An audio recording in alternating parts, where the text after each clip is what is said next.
Hello students, hope so आपका paper अच्छा हुआ होगा। और पेपर होने के बाद एक सबसे बड़ा प्रश्न रहता है कि पेपर कैसा था।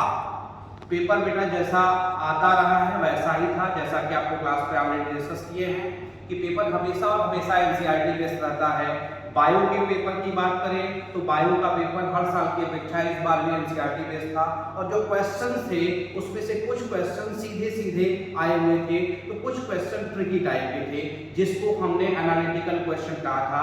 एनालिटिकल क्वेश्चन का जो स्ट्रिक्टली पार्ट है वह है पार्ट बी। पार्ट बी के क्वेश्चन थोड़े बड़े थे, पार्ट ए वाले क्वेश्चन थोड़े छोटे थे। हम अगर चैप्टर वाइज और यूनिट वाइज एनालिसिस करें बायोलॉजी में, तो यूनिट वाइज हमने जो बताया था आपको सेम वैसा ही ट्रेंड देखने को मिला। हमने डिस्कस किया था कि हर यूनिट से ऑन एन एवरेज एक बराबर क्वेश्चन आते हैं, इस बार भी वैसा ही ट्रेंड देखने को मिला।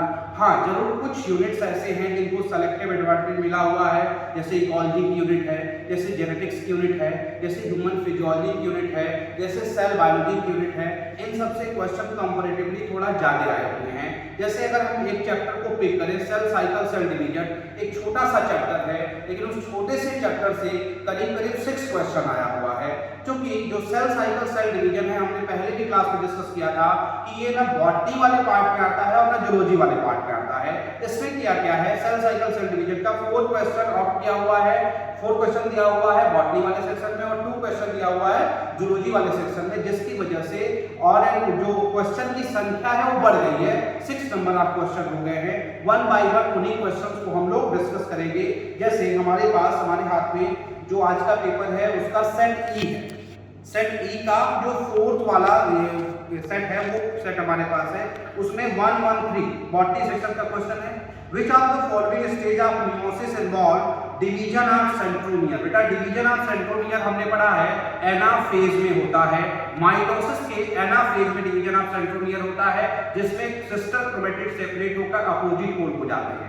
माइटोसिस के जैसे ही केस हमने डिस्कस करी थी कि मियोसिस 2 में होता है, और मियोसिस 2 में भी एनाफेज जो होगा वहीं पर सेंट्रोमियर की स्प्लिटिंग होगी। अब उसका एनाफेज 2 इसमें ऑप्शन में दिया हुआ है, ऑप्शन 3 इसका राइट होगा। मेटाफेज 1 दिया है, नहीं होगा, यहाँ पर 2 पैरेलल इक्वेटोरियल प्लेट बनते हैं। मेटाफेज 2 भी नहीं होगा, यहाँ पर सिंगल इक्वेटोरियल प्लेट का फॉर्मेशन होता है। और एनाफेज 2 है, एनाफेज 2 में सिस्टर क्रोमैटिड का क्या होता है, सेपरेशन होता है, यहीं पर सेंट्रोमियर का डिवीजन होगा। तो 113 का ऑप्शन 3 वाला क्या होगा, सही होगा। नेक्स्ट क्वेश्चन देखते हैं। नेक्स्ट क्वेश्चन इसी सेट का है। 123 पूछा है among eukaryotes replication of DNA takes place in. बेटा सेल साइकिल का ओपन एंड शॉर्ट क्वेश्चन है। हमने पढ़ा था replication of DNA occur in S phase of interphase, तो करेक्ट ऑप्शन होगा यस फेज। इसमें यंग फेज भी दिया हुआ है, जीवन फेज भी दिया हुआ है और G2 फेज भी दिया हुआ है। इसी के अगला क्वेश्चन है 124।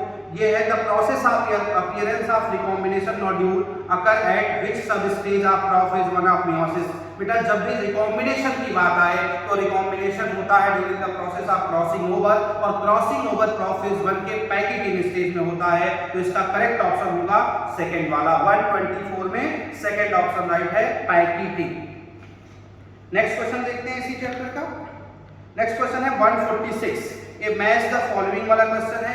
मैच द फॉलोइंग में एक तरफ दिया हुआ है लिस्ट 1 में दिया है young phase, G2 phase, quiescent stage और जीवन फेज। बेटा यंग फेज को माइटोटिक फेज भी कहते हैं और माइटोसिस डिवीजन को इक्वेशनल डिवीजन कहा जाता है। इस बेस पर ए का जो करेक्ट मैच होगा वो 4th वाला होगा।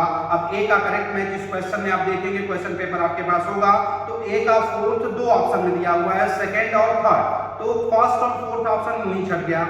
फिर हम आते हैं G2 फेज पर। G2 फेज पर हमने बताया था ढेर सारी प्रोटीन का सिंथेसिस होता है, इसमें ऑप्शन 1 दिया हुआ है। तो बी का जो स्टेटमेंट 1 है वो क्या होगा, करेक्ट मैच होगा। तो ए का 4, बी का फर्स्ट। इस तरीके से देखेंगे तो 146 का थर्ड वाला ऑप्शन बन रहा है। आगे भी 2 मैच दिए हुए हैं। क्विसेंट स्टेज जिसको इनएक्टिव फेज कहा जाता है, तो इनएक्टिव फेज दिया हुआ है सेकंड वाला, तो सी का 2 हो जाएगा। जीवन फेज होता है interval phase between mitosis and initiation of DNA replication. इसको हमने pre synthetic and post mitotic division का पोस्ट माइटोटिक फेज कहा था। इस बेस पर 146 का करेक्ट ऑप्शन हो जाएगा थर्ड वाला। जूलॉजी वाले सेक्शन में चलते हैं इसी चैप्टर के, कुछ क्वेश्चन डिस्कस करेंगे। 2 क्वेश्चन आया हुआ है जूलॉजी का,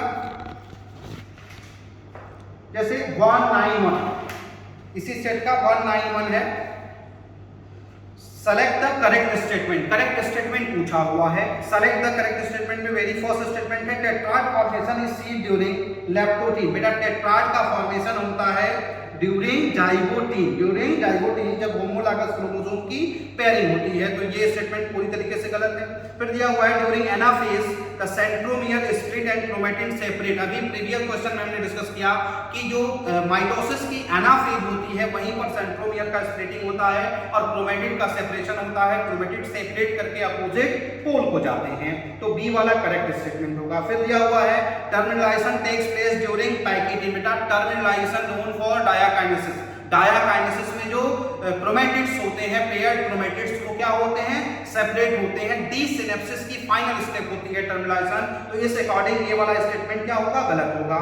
फिर दिया हुआ है nucleolus Golgi complex and endoplasmic reticulum are reform during the telophase. बेटा टीलोफेज जो होता है जस्ट अपोजिट होता है प्रोफेज के। हमने पढ़ा था कि प्रोफेज में मोस्ट ऑफ द जो मेम्ब्रेन बाउंड ऑर्गेनेल्स होते हैं वो डिसअपीयर हो जाते हैं, और टीलोफेज में जब कैरियोकाइनेसिस कंप्लीट होती है वो सारे मेम्ब्रेन बाउंड जो ऑर्गेनेल्स होते हैं फिर से क्या हो जाते हैं, रीअपीयर हो जाते हैं। तो करेक्ट ऑप्शन हो गया इसमें बी के साथ डी, बी के साथ डी दिया हुआ है बेटा सेकंड वाले ऑप्शन में। तो करेक्ट ऑप्शन होगा 191 का E4 सेट। नेक्स्ट क्वेश्चन है 193, given below the two statements during G0 phase of cell cycle the cell is metabolically inactive। बेटा G0 की यही खास बात होती है, G0 में सेल डिवाइड नहीं करता है लेकिन सेल की मेटाबॉलिज्म चलती रहती है, सेल मेटाबॉलिकली एक्टिव होता है। तो पहला वाला स्टेटमेंट पूरी तरीके से क्या है, गलत है।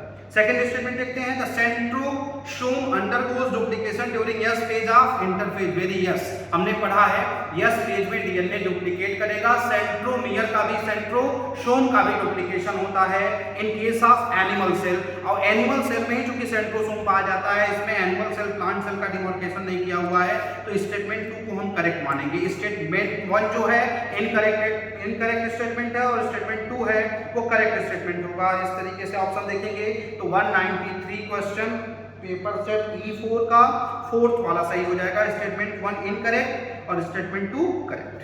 इस तरीके से बेटा हमने देखा कि सेल साइकिल सेल डिवीजन जो एक छोटा चैप्टर था जिसके 4 क्वेश्चन बॉटनी सेक्शन में आए हुए थे और 2 क्वेश्चन जूलॉजी सेक्शन में आए हुए थे। टोटल नंबर ऑफ क्वेश्चन था 6। ऐसे ही बायोमोलिक्यूल की बात करें या हम cell the unit of life की बात करें या हम ऑर्गेनिज्म और पॉपुलेशन की बात करें, हमने अभी पेपर देखा उसमें ऑर्गेनिज्म पॉपुलेशन में जो बायोटिक इंट्रैक्शन वाला पार्ट है उसमें 2 से 3 क्वेश्चन आया हुआ है और सारे के सारे क्वेश्चन जो हैं क्लास में डिस्कस किए हुए हैं, एनसीईआरटी की लाइनों से दिए हुए हैं। अगर आपने अच्छे से पढ़ा होगा तो आपको ऑप्शन सीधे सीधे दिखे होंगे।